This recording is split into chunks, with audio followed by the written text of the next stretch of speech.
Yung guys, kain tayo ng saging. Ito na yung merienda namin guys. Saging.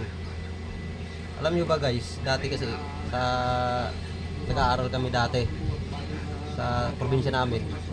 Yung baon namin dati guys, saging. Ganito, nilagang saging. Tapos minsan pag pag may mga bisita kami sa amin, kaya ng mga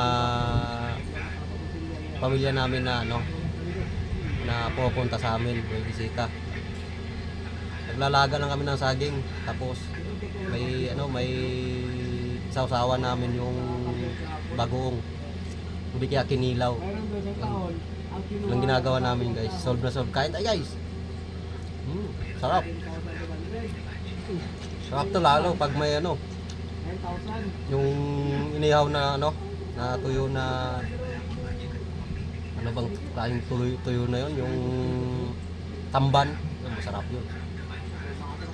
Kain. Kain kayo. Ito pa. Sarap to. Ano na to? Kasama na almusal. Harap.